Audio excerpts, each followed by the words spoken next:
Hello বন্ধুরা, good evening. আমরা সবাই এখন যাচ্ছি চা খেতে। আর আমি এত গ্লেজ মারছি কারণ আমি ঘুমিয়েছি, আমার বান্ধবীরা ঘুমোয়নি। She is my first priority, she is my first priority, not second priority and third. Okay guys, আমরা এখন দিলখোশ খাবো। दिलखोश जो भी हो गाइस, हम लोग खाता है। हम लोग खाने पीने घर से हैं, बट मेरा बॉडी देख को आप लोग नहीं पहचानोगे, वो अलग बात है। সত্যি কথা বলতে বন্ধুত্ব যদি মনের মতো হয়, সেই বন্ধুত্বটা অনেক দিন টেকে।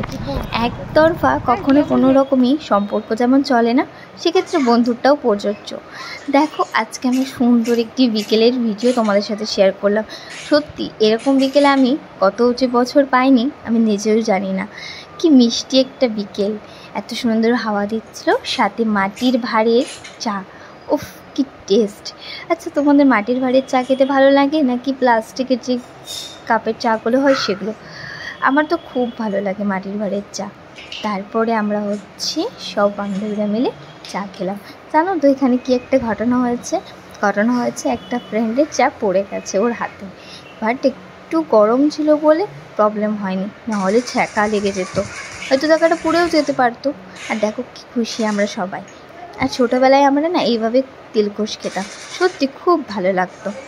আমরা সবাই মিলে না অনেক মজা করছিলাম। আর আমরা 3 মূর্তি যেখানে থাকবো সেখানে তো মজা হবেই, এটা তো কোনো কথাই নেই। সত্যি জানি না, সময় বদলে যাবে, আমরা সবাই হয়তো আলাদা হয়ে যাব।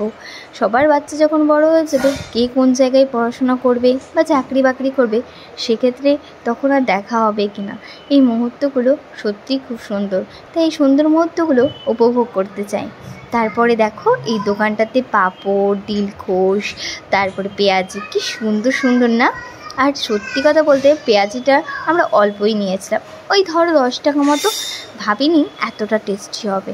আর কেনার পর খাওয়ার পর মনে হচ্ছিলো, ইস আরেকটু যদি খেতাম।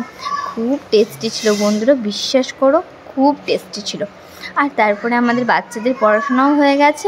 দেন আমরা বলি, তোমাদেরকে বলাই হয়নি আমরা কোথায় এসেছি। আমরা আমাদের বাচ্চাদের স্কুলে এসেছি এবং সেখানে কোচিং সেন্টারে তাদেরকে অ্যাডমিশন করিয়েছি। যাই হোক, শেষ হয়ে গেছে, এখন আমরা যাই, বাই।